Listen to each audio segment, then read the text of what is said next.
Hello guys, అందరికీ నమస్కారం. ఈరోజు మనం ఎస్ఎస్సి జేఈ అంటే స్టాఫ్ సెలక్షన్ కమిషన్ జూనియర్ ఇంజనీర్లో ఎలక్ట్రికల్ ఇంజనీరింగ్ రిలేటెడ్ కోర్స్ గురించి కొంచెం మాట్లాడదామంట.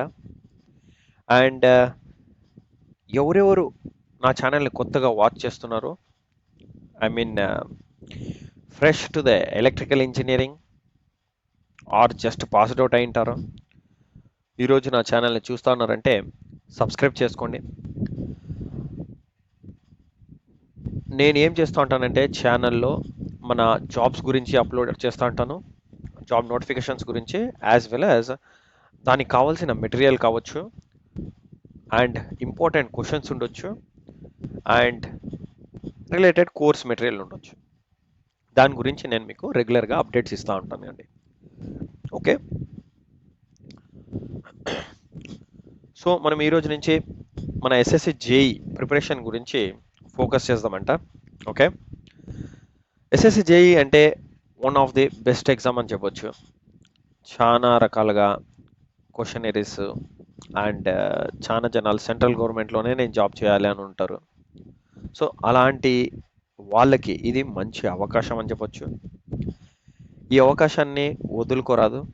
అండ్ ఎస్ఎస్సి జేఈలో ఈసారి 1000+ ఓపెనింగ్స్ ఉన్నాయండి. ఓకే, 1000+ అంటే 968 ఓపెనింగ్స్ ఉన్నాయి. 968 ఓపెనింగ్స్లో 168 ఓపెనింగ్స్ మన ఎలక్ట్రికల్కే ఉన్నాయి. అండ్ రిమైనింగ్లో కొన్ని mechanical and most of them సివిల్కి ఉన్నాయండి. ఓకే, మోస్ట్ ఆఫ్ దెమ్ సివిల్కి, అంటే 700+ ఓపెనింగ్స్ సివిల్కే ఉన్నాయి. So civil as well as electrical మరి మెకానికల్ వాళ్ళకి చాలా మంచి అవకాశం. చూడండి, ఈ 168లో 121 వేకెన్సీస్ సెంట్రల్ వాటర్ రిసోర్స్ డిపార్ట్మెంట్లో ఉన్నాయండి. ఓకే, సెంట్రల్ వాటర్ రిసోర్స్ డిపార్ట్మెంట్లో ఓపెనింగ్స్ ఉన్నాయి. అండ్ ఇంపార్టెంట్ పాయింట్స్ గురించి చెప్పాలంటే నేను ఆల్రెడీ నోటిఫికేషన్ అప్లోడ్ చేశాను మన ఛానల్లో, దాన్ని చూసుకోండి. దాంట్లో ఏమైనా ఇన్ఫర్మేషన్ ఏమైనా నేను తక్కువ ఇచ్చానని అనిపిస్తే ప్లీజ్ డూ నాకు పింక్ చేయండి. కామెంట్ బాక్స్లో మీకు ఏమైనా అర్థం కాలేకపోతే కమెంట్ చేయండి, నేను అక్కడి నుంచి రెక్టిఫై చేసేకి ప్రయత్నిస్తానండి. ఓకే, అండ్ మన important points with respect to మన ఎస్ఎస్సి జేఈ గురించి మాట్లాడితే 28th మార్చ్ నుంచి మన అప్లికేషన్స్ వేయడానికి వాళ్ళు ఆప్షన్ చేసి ఇచ్చారు. అండ్ 18వ తారీఖు ఏప్రిల్ 2024 వరకు మన last date to apply applications ఉన్నాయి. ఓకే, అండ్ అందరికీ తెలిసినట్లే మన ప్యాటర్న్ ఆఫ్ ఎగ్జామినేషన్ వస్తే మనకి రెండు పేపర్లు రాయాల్సి వస్తుంది. పేపర్ 1 అది సిబిటి 1 అయి ఉంటుంది, అండ్ పేపర్ 2 వచ్చేసి సిబిటి 2 అయి ఉంటుందని. ఓకే, అండ్ పేపర్ 1లో అయితే 4th నుంచి 6th జూన్ దాకా మనకి ఎగ్జామ్స్ నడిపిస్తూ ఉంటారు. ఈ 4th to 6th అంటే మనకి వేరియస్ పేపర్స్ కండక్ట్ చేస్తారండి. ఓకే, వేరియస్ పేపర్స్ అంటే ప్రతిరోజు 3 పేపర్లు మినిమం ఉంటాయి. ఆ డిఫికల్టీ లెవెల్ ఒకరికి చాలా టఫ్ వచ్చిందంటే వేరే వాళ్ళ దగ్గర బ్యాలెన్స్ చేస్తారు. సో దట్ మన ఎగ్జామినేషన్ లెవెల్ ఆఫ్ ప్యాటర్న్ అందరికీ ఒకే యావరేజ్గా ఉండేలాగా వాళ్ళు పేపర్ని సెట్ చేస్తారండి. ఓకే, లేదు నేను ఫస్ట్ రోజు రాశాను నాకు చాలా టఫ్ వచ్చింది పేపరు, సెకండ్ రోజు రాసిన వాళ్ళకైతే పేపర్ ఈజీ ఉంది, అలాగే ఏమి ఉండదు. కొన్ని క్వశ్చన్స్ మాత్రమే ఈజీ ఉంటాయి. దాన్ని చూసి మనం మొత్తం పేపర్ అంతా ఈజీ ఉంది అని అనుకునేస్తాము, అది తప్పు. వాళ్ళు డిఫికల్టీ లెవెల్ని సెట్ చేసుకునే క్వశ్చనరీ ప్యాటర్న్స్ని చూస్ చేస్తారు. Okay, so 4th to 6th దాకా మనకి ఎగ్జామ్స్ నడుస్తాయి. దాంట్లో ఎగ్జామ్స్లో మెయిన్గా పేపర్ 1లో అయితే కంప్యూటర్ బేస్డ్ టెస్ట్ 2 ఎంసీక్యూస్ ఉంటాయండి. ఓకే, ఎంసీక్యూస్ అంటే మీకు అందరికి తెలుసు ఆల్రెడీ, మల్టిపుల్ చాయిస్ క్వశ్చనరీస్ ఉంటాయి. దీంట్లో మనకు చూడండి 50 క్వశ్చన్స్ యాప్టిట్యూడ్ ఉంటుంది, 50 క్వశ్చన్స్ జనరల్ నాలెడ్జ్ ఉంటాయి, అండ్ 100 క్వశ్చన్స్ మన ఎలక్ట్రికల్ ఇంజనీరింగ్ ఉంటుంది. అది పేపర్ 1. టోటల్గా 200 క్వశ్చన్స్ ఉంటాయి. అండ్ పేపర్ 2కి వస్తే మొత్తం ఎలక్ట్రికల్ ఇంజనీరింగే ఉంటుంది, ఏ నాన్ టెక్నికల్ క్వశ్చన్సే ఉండవండి. Okay, no non technical questions, కంప్లీట్గా మనకి ఎలక్ట్రికల్ క్వశ్చన్సే ఉంటాయి. ఓకే, సో ఈరోజు నేను వీడియో ఎందుకు చేస్తానంటే నేను ఆల్రెడీ చెప్పాను మీకు, నేను రెగ్యులర్గా జాబ్ అప్డేట్స్ ఇస్తుంటాను, యాజ్ వెల్ యాజ్ మన సెంట్రల్ గవర్నమెంట్ జాబ్స్లో ఇలా ఏదైనా వచ్చాయంటే దాని గురించి నేను కొన్ని వీడియోస్ చేసి ఇస్తూ ఉంటాను. Very important questions with respect to మన ఎగ్జామినేషన్ పాయింట్ ఆఫ్ వ్యూకి హెల్ప్ అవుతుందనేసి నేను మంచి క్వశ్చన్స్ని తీసుకొని చేస్తూ ఉంటాను, which are almost related to the examinations ఉంటుంది. మోస్ట్ ఆఫ్ ద టైమ్స్ ఆ క్వశ్చన్స్ అడుగుతూనే ఉంటారు. ఓకే, అలాంటి క్వశ్చన్స్ గురించి ఈరోజు మనం డిస్కస్ చేస్తామండి. Okay, so let us begin. ఎవరెవరు మన ఛానల్ని ఫస్ట్గా చూస్తున్నారు నేను ఆల్రెడీ చెప్పాను, సబ్స్క్రైబ్ చేసుకోండి. అండ్ ఈ వీడియోలో నేను చెప్పే కంటెంట్ మీకు లైక్ అయిందంటే దయచేసి లైక్ చేయండి. అండ్ మీ ఫ్రెండ్స్కి, మీ దోస్తులకి, ఓకే, మన చిచాస్కి అందరికీ షేర్ చేయండి. ఓకే, సో దట్ అందరికీ తెలియని మన ఎస్ఎస్సి జేఈ ఎలక్ట్రికల్కి ప్రిపరేషన్ చేస్తున్నామని. Okay, so let us begin guys. So ఈరోజు మన ఫస్ట్ క్వశ్చన్ అనేది ఏముంది, ఎలక్ట్రికల్ ఏందబ్బా ఇది, the element of electric heater is made of ఏందని అడుగుతున్నాడు. అలాగే ఎలక్ట్రిక్ హీటర్ అంటే అందరికీ తెలుసు ఏందది, appliances.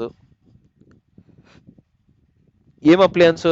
Appliances of electric, appliances of electric అని అనొచ్చు, లేకపోతే మీరు ఎలక్ట్రికల్ అప్లియన్స్ అని అనొచ్చు.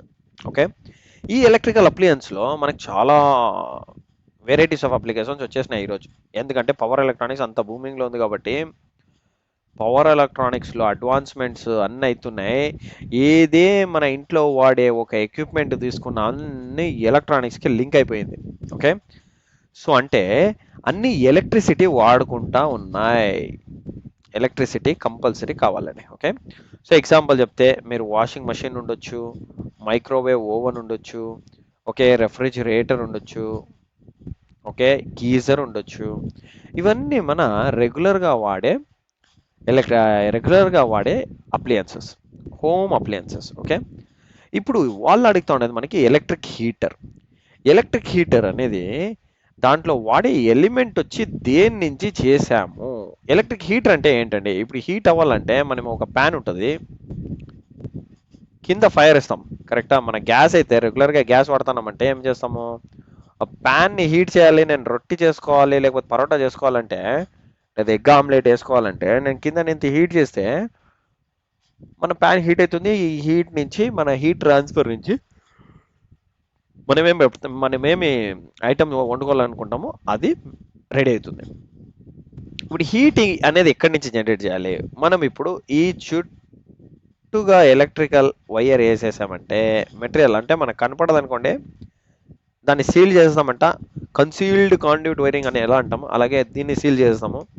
ఒక మెటీరియల్ తీసుకోండి, ఆ మెటీరియల్ పైన చుట్టంతా మనం క్లోజ్ చేసేస్తామంట, ఏమేమి కనిపించేది వద్దు, పైన మెటీరియల్ వేసేసి క్లోజ్ చేసేస్తాము కలర్తో. ఓకే, ప్లైన్ ఒక ప్లేట్ వేసేస్తామంట. దాని ఫస్ట్ ఒక బేస్ ప్లేట్ తీసుకుందాము, ఒక ప్లేట్ తీసుకుందామంట. బేస్ ప్లేట్లో ఫస్ట్ వైర్ని చుట్టుకుందాము దాని ప్లేట్ మీద.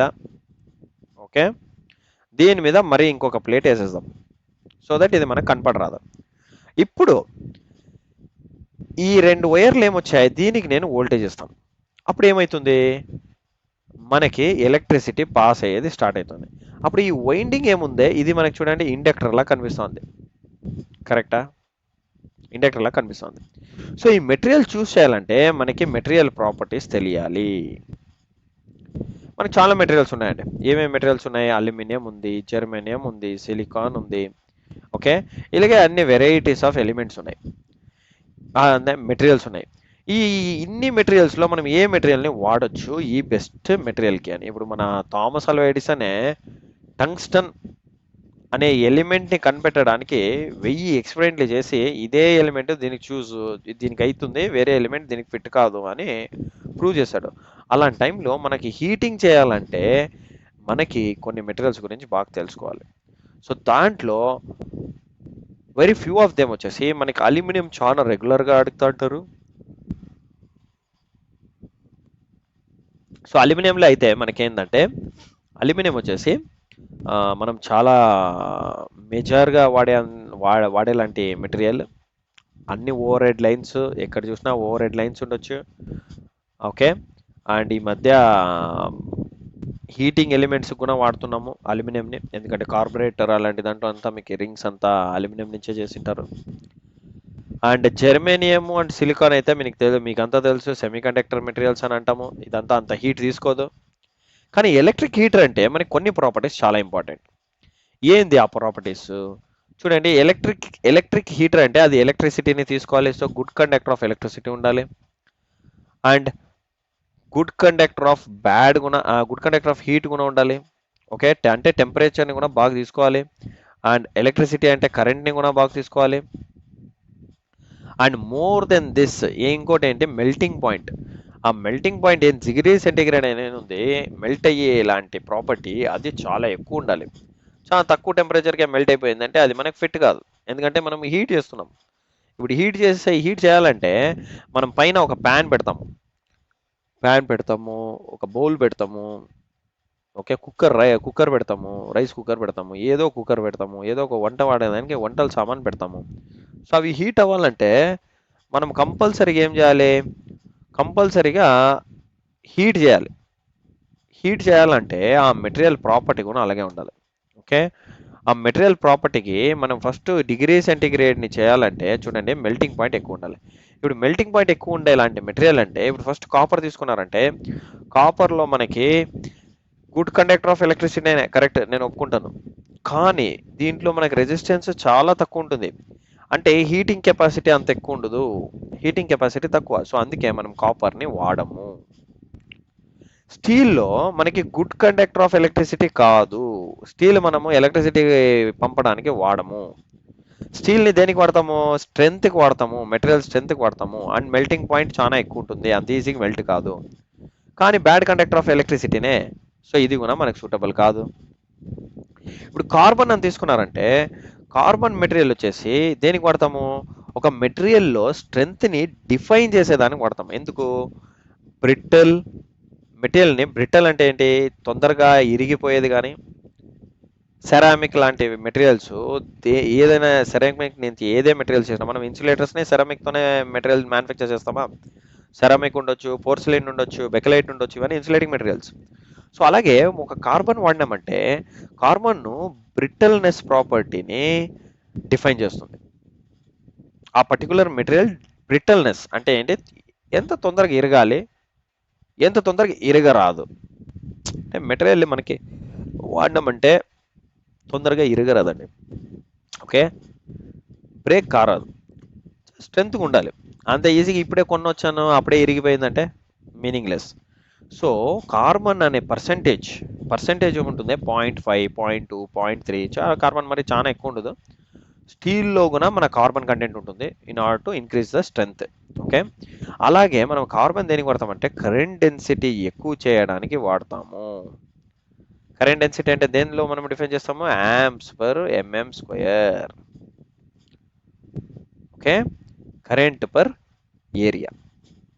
సో ఇప్పుడు ఈ కార్బన్ వచ్చేసి మనం వాడేది మోస్ట్ ఆఫ్ ది టైమ్స్లో బ్రషెస్కి వాడతామండి. ఓకే, బ్రషెస్కి వాడతాము, వేరే దేనికి వాడము. మోస్ట్ ఆఫ్ ది టైమ్స్ బ్రషెస్కే వాడేది. ఈ మధ్య కార్బన్ ఫిల్మ్ రెజిస్టర్లను వచ్చేసినాయి, అవి రెజిస్టర్స్ కూడా వాడుతున్నాం. ఓకే, కార్బన్ ఫిల్మ్ రెజిస్టర్ చాలా చిన్న రెజిస్టర్స్, బీట్ రెజిస్టర్స్, ఆ రెజిస్టర్స్ వాడతాం. ఓకే, కానీ నైక్రోమ్ అనేది ఉందే, నైక్రోమ్ దీన్ని టిక్ చేసుకునేసండి. ఇదే రైట్ ఆన్సర్. మనకి వచ్చేసి రైట్ ఆన్సర్ ఇదే. ఎందుకు అంటే దీంట్లో మనకి నిక్కల్ ఉంది అండ్ క్రోమియం ఉంది. ఇవి రెండు ఉన్నాయంటే ఈ మెటీరియల్ని మనం అలాయ్ అంటాము. ఒక మేజర్ ప్రాపర్టీ, ఒక హీటర్ అవ్వాలంటే అది అలాయ్ ఉండాలి. ఓకే, ఒక మెటీరియల్తోనే సరిపోదు. అన్ని రకాలుగా మనం ప్రాపర్టీస్ ఇవ్వాలంటే we have to go for Alai only. So Alai వచ్చేసి మనకి నిక్కల్ మరి క్రోమియం రెండు కలిపితే అలాయ్ అవుతుంది. సో దీనికి మనకి very good conductor of heat అని చెప్పొచ్చు, very good conductor of heat. Okay, అలాగే మనము మెల్టింగ్ పాయింట్ కూడా ఎక్కువ ఉంటుంది. సో ఇవన్నీ చూస్ చేసుకుంటే మనకి నైక్రోమ్ వచ్చేసి బెస్ట్ మెటీరియల్ అని చెప్పొచ్చండి. ఓకే, నెక్స్ట్ క్వశ్చన్కి వస్తే 5 × 10⁻16 ఉంది electrons pass across the session of the conductor అంటున్నారు ఇన్ 1 minute 20 seconds. అంటే ఇది టైం ఇచ్చినారండి. ఓకే, టైం వచ్చేసి మనకు చూడండి 1 minute 20 seconds అని అంటున్నారు. అండ్ ఎలక్ట్రాన్స్ వచ్చేసి ఎన్ని ఉన్నాయి? ఎలక్ట్రాన్స్ వచ్చేసి 5 × 10⁻16 ఎలక్ట్రాన్స్ ఉన్నాయని అంటున్నారు. The current flowing is how much? Current వచ్చేసి ఎంత? కరెంట్ మనకు తెలియదు. సో ఇది తెలియాలంటే మనకు కొంచెం బ్యాక్గ్రౌండ్ తెలియాలి. ఏం బ్యాక్గ్రౌండ్ గురించి తెలుసుకోవాలంటే కరెంట్ గురించి. కరెంట్ రిలేషన్షిప్ విత్ టైం మరి ఎలక్ట్రాన్స్ అది తెలిసిపోయిందంటే మనము ఈజీగా కరెంట్ని ఫైండ్ అవుట్ చేయొచ్చు. కానీ దీనికి వెళ్ళే ముందు మన కరెంట్ అంటే ఏదో ఒక మెటీరియల్ తీసుకున్నామంటే దాంట్లో ఏముంటుంది? ఎలక్ట్రాన్స్ ఉంటాయి. దీంట్లో మన కరెంట్ వెళ్ళాలంటే మనం ఏం చేయాలి? ఈ ఎలక్ట్రాన్స్కి కొంచెం ప్రెషర్ ఇచ్చి మూవ్ చేయాలి. అదంటే ఏంటి? కొంచెం పొటెన్షియల్ డిఫరెన్స్ ఇవ్వాలి. పొటెన్షియల్ డిఫరెన్స్ ఎప్పుడు మనం ఇస్తామో అప్పుడు మనకేమవుతుంది, ఎలక్ట్రాన్స్ మూవ్ అయితే స్టార్ట్ అవుతుంది. అది ఎలక్ట్రాన్స్ మూవ్ అవ్వాలంటే మనకు కొంచెం రెసిస్టెన్స్ ఆఫర్ చేస్తుంది. ఏదే మెటీరియల్ అయినా, ఇప్పుడు కాపర్ వాడినాము, అల్యూమినియం వాడినాము, సిల్వర్ వాడినాము, ఏదో ఒక వాడినాము, ఏది కండక్టర్కి, ఆ కండక్టర్కి ఇంత రెసిస్టెన్స్ ఉంటుంది. ఆ రెసిస్టెన్స్ని ఓవర్కమ్ చేసుకొని మనం వెళ్ళాలి.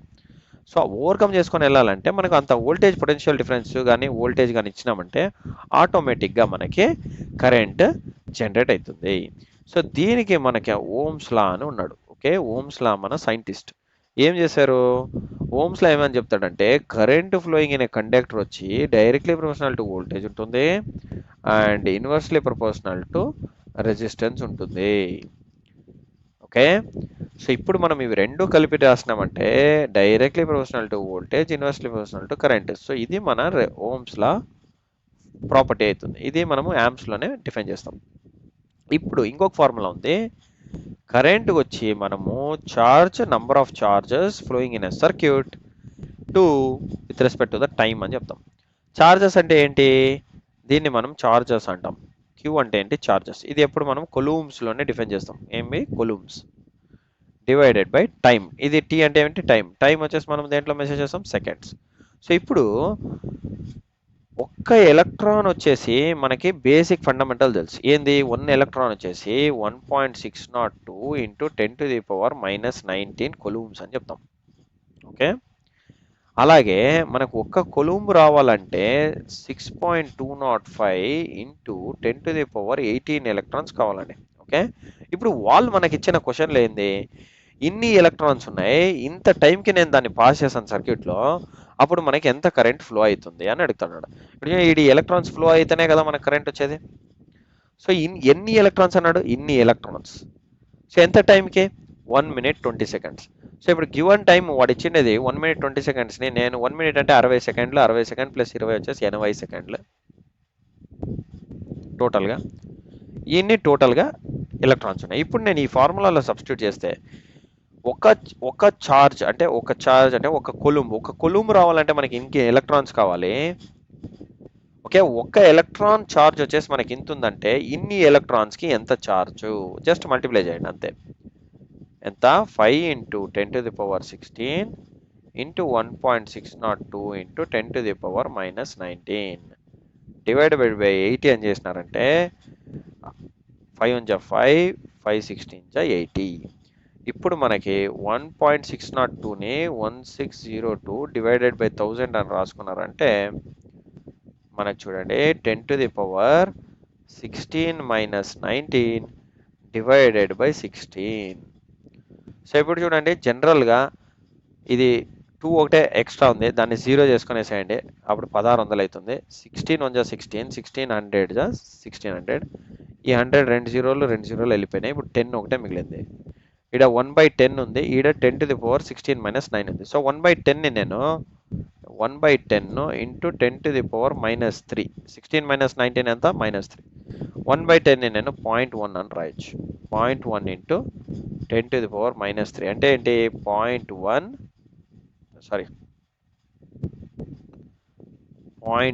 ఎంత అవుతుందండి, జస్ట్ 1 minute, 0.1 మిల్లీ యాంప్స్. అంటే మన క్వశ్చన్కి రైట్ ఆన్సర్ వచ్చి 0.1 మిల్లీ యాంప్స్.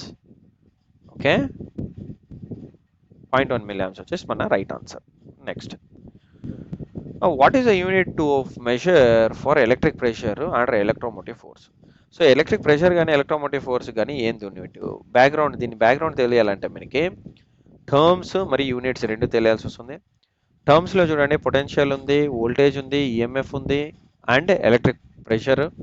ఇవన్నిటికీ ఒకే యూనిట్ ఏంది, వోల్ట్స్. ఓకే, అండ్ రెండో యూనిట్ చూడండి, ఫ్లక్స్ అంటే వేపర్స్, రిలక్టెన్స్ అంటే ఆంపియర్ టర్మ్స్ ఫర్ వేపర్స్ అనే యూనిట్, కండక్టెన్స్ అంటే సీమెన్స్ అని అంటాము, అడ్మిటెన్స్ అంటే మో అని చెప్తాము, ఇంపిడెన్స్ అంటే ఓమ్స్, ససెప్టెన్స్ అంటే సీమెన్స్, మరి ఎనిమిదోది పర్మియాన్స్ అంటే రెసిప్రోకల్ ఆఫ్ రిలక్టెన్స్ అంటే vapour terms for ampere terms. ఇప్పుడు మన క్వశ్చన్లో అడిగిండేది ప్రెషర్ గురించి అడిగినాడు. సో డైరెక్ట్గా వోల్ట్స్ అదే మన ఆన్సర్. యాంపర్స్ అంటే మీరు కరెంట్ అని రాయొచ్చు, ఓమ్స్ అంటే రెసిస్టెన్స్, వాట్స్ అంటే యూనిట్ వచ్చేసి అది పవర్ది యూనిట్. ఇప్పుడు అలాగే సిమిలర్గా ఎనర్జీ అనేది దేని యూనిట్? ఎనర్జీ అనేది జోల్స్ అని చెప్పొచ్చు.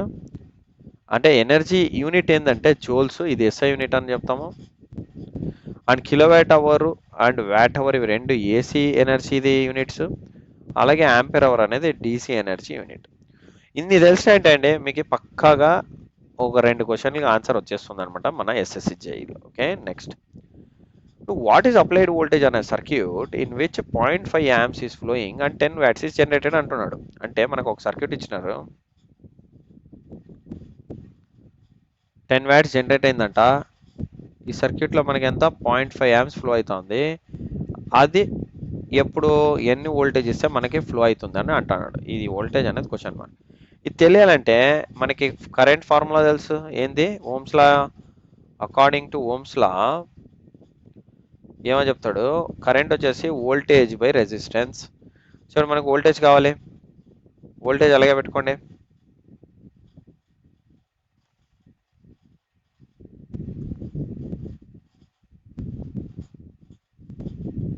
సారీ, మనకి వోల్టేజ్ కావాలా? Applied voltage. అవును, అప్లైడ్ వోల్టేజ్ కావాలి. కానీ ఇక్కడ ఇచ్చిండేది వాడు power. Okay, so current formula ohm's law ఇది చెప్తుంది కరెక్టే, కానీ పవర్ ఏం చెప్తుంది? డీసీ పవర్లో చూడండి, నేను ఇక్కడ డీసీనే వాడుతున్నాను. ఎందుకంటే మన క్వశ్చన్లో వాడు అప్లైడ్ వోల్టేజ్ అని అడుగుతున్నాడు, కానీ యాంప్స్ ఇచ్చినాడు, పవర్ ఇచ్చినాడు, కానీ cos⁵ గురించి ఎక్కడ మాట్లాడాడు. cos⁵ అంటే మీకు అందరికి తెలుసు కదండి, పవర్ ఫ్యాక్టర్. ఏమి? Power factor. పవర్ ఫ్యాక్టర్ గురించి ఇచ్చినారంటే మాత్రమే మనము మన పవర్ ఫ్యాక్టర్ ఇచ్చినారంటే మాత్రమే మనము ఏసీ ఎనర్జీ అని అనుకోవచ్చు. ఏమి? ఏసీ సోర్స్ ఉంది ఇక్కడ, ఏసీ సోర్స్ నుంచి ఫ్రీక్వెన్సీ ఉంటుంది, ఆ ఫ్రీక్వెన్సీ నుంచే మనము ఏం చేయాల్సి వస్తుంది? ఫ్రీక్వెన్సీ ఉంటేనే మనకి ఏసీ పవర్ ఫార్ములా వేసుకోవచ్చు. లేదంటే ఇది డీసీ పవరే. సో ఇప్పుడు డీసీ పవర్ ఉందంటే మనకు ఫార్ములా వచ్చేసి V × I, అంతే సింపుల్. దీంట్లో మనకి V ఒకటే బయట తీసుకున్నారంటే, పవర్ బై కరెంట్ తీసుకున్నారంటే పవర్ ఎంత? 10 watts అంటున్నాడు, కరెంట్ వచ్చి 0.5. సో ఇది చేసినారంటే 10/5 × 10. సో 5 1 జా 5 2 జా ఎంత? 20 volts. సో 20 volts మన answer. Simple. What is the device which stores energy in the form of electric charges అని అడుగుతున్నాడు. సో ఎలక్ట్రిక్ ఛార్జ్లో స్టోర్ చేయాలంటే ఏంది? క్యూ. ఎలక్ట్రిక్ ఛార్జెస్ అంటే ఏంది? Positive charge, negative charge. మనకు అలా స్టోర్ అయ్యేది దేంట్లో? పాజిటివ్ ఛార్జ్, నెగిటివ్ ఛార్జ్ బ్యాటరీలో స్టోర్ అవుతుంది. ఓకే, ఒకటి. బ్యాటరీ ఏదైనా ఇచ్చినాడా? లేదే, బ్యాటరీ లేదు. ఇండక్టెన్స్ అని ఇచ్చినాడు. ఇండక్టెన్స్ అంటే ఏంది? ఇండక్టర్. కండక్టెన్స్ అంటే ఏంది? కండక్టర్. కండక్టెన్స్ అంటే కండక్టరే. అంటే ఏం చేస్తుంది? మనకి ఒక కండక్టర్, అంతే సింపుల్గా. రెసిస్టెన్స్ అంటే ఏంది? 1/R. కరెంటే ఫ్లో చేయదు. కెపాసిటెన్స్ అంటే ఏంది? రెండు ప్లేట్లు అంటే ఒక పాజిటివ్, ఇంకొక దగ్గర నెగిటివ్ ఛార్జ్. దీని కెపాసిటెన్స్లో 2 ప్లేట్లు అని మనం ఎందుకంటామంటే, ఒకటి పాజిటివ్ ప్లేట్, ఒకటి నెగిటివ్ ప్లేట్ అని అక్కడే మనకి వచ్చేస్తుంది. ఇది చార్జెస్. ఇది చార్జెస్ నుంచి సంబంధించిన ఒక ప్యాసివ్ ఎలిమెంట్. మన రెసిస్టెన్స్ కానీ, ఇండక్టర్ కానీ, కెపాసిటర్ కానీ, ఇవి 3 మనం ఏమంటాము? ప్యాసివ్ ఎలిమెంట్స్ అని చెప్తామండి. ఓకే, ప్యాసివ్ ఎలిమెంట్స్ అని చెప్తాం. సో ఇప్పుడు మన కెపాసిటర్ వచ్చేసి మన స్టోర్ చేస్తుంది ఏంది? చార్జెస్ని. ఇండక్టర్ ఏం స్టోర్ చేస్తుంది? ఫీల్డ్, మ్యాగ్నెటిక్ ఫీల్డ్ని స్టోర్ చేస్తుంది. ఎందుకంటే ఇక్కడ మనకి చార్జెస్ స్టోర్ కావు, ఫీల్డ్ ఒకటే జనరేట్ అవుతుంది కాబట్టి ఫీల్డ్లో మాత్రమే మనం స్టోర్ చేయొచ్చు. కండక్టర్ కూడా ఎయిర్ని ఇన్సులేట్ చేస్తుంది కాబట్టి ఎయిర్ని అయనైజ్ చేస్తుంది. సో ఇక్కడ కూడా మీరు మ్యాగ్నెటిక్ ఫీల్డ్ అనే చెప్పవచ్చు. సో దీన్ని మనము సమ్ టైమ్స్ ఇండక్టెన్స్ మరి రెసిస్టెన్స్గా స్ప్లిట్ చేస్తాం, చాలా పెద్ద కండక్టర్ ఉంటే. ఓకే, ఎల్ఆర్గా స్ప్లిట్ చేస్తాం. ఓకే, అండ్ ఇది రెసిస్టెన్స్ అయితే ఆన్సర్ కాదు, మన కెపాసిటెన్సే దీనికి ఆన్సర్. సో ఇంత నేను చెప్పిన ఇన్ఫర్మేషన్ మీకు ఇన్ఫర్మేటివ్గా అనిపించిందంటే నా ఛానల్ని సబ్స్క్రైబ్ చేసుకోండి. అలాగే ఈ వీడియో నేను చెప్పిన ఇన్ఫర్మేషన్ రియల్లీ మీకు హెల్ప్ఫుల్ అయ్యింది, నాకు ఎగ్జామినేషన్కి ఏదో కొంచెంగా అయినా హెల్ప్ చేశానని అనిపిస్తుందంటే లైక్ చేయండి. ఓకే, ఇలాగే నేను ఇంకా చాలా వీడియోస్ అప్లోడ్ చేస్తూ ఉంటాను. సో మీరందరూ ఎస్ఎస్సి జేఈ ఎగ్జామ్ బాగా రాయాలి. అండ్ ఇంకా ఏదైనా ఎక్కువగా ఇన్ఫర్మేషన్ కావాలంటే అండి, మీరు ప్రిపేర్ చేస్తున్నారు ఎస్ఎస్సి జేఈకి, నాకు ఇంకా ఇన్ఫర్మేషన్ ఎక్కువ కావాలంటే ఈ నంబర్కి మెసేజ్ చేయండి. ఓకే, మీకు ఏమైనా కోర్స్ రిలేటెడ్ ఏదైనా ఇన్ఫర్మేషన్ కావాలి, మరి మెటీరియల్ గురించి ఏదైనా కావాలంటే ఈ నంబర్కి ఫోన్ చేయండి. ఓకే, సో ఇంత చెప్పేదానికి నాకు అవకాశం ఇచ్చిన దానికి చాలా ధన్యవాదాలు. అండ్ మీ అందరూ ఎగ్జామ్ని బాగా రాయాలి. అలాగే మీ దోస్తులకి అంతా షేర్ చేయండి, ఎవరెవరు ఎగ్జామ్ ప్రిపేర్ అవుతున్నారో వాళ్ళందరికీ హెల్ప్ కానీ. Okay, and wish all the best guys. మరి నెక్స్ట్ వీడియోలో మనం కలుసామంట. Thank you, see you in the next session.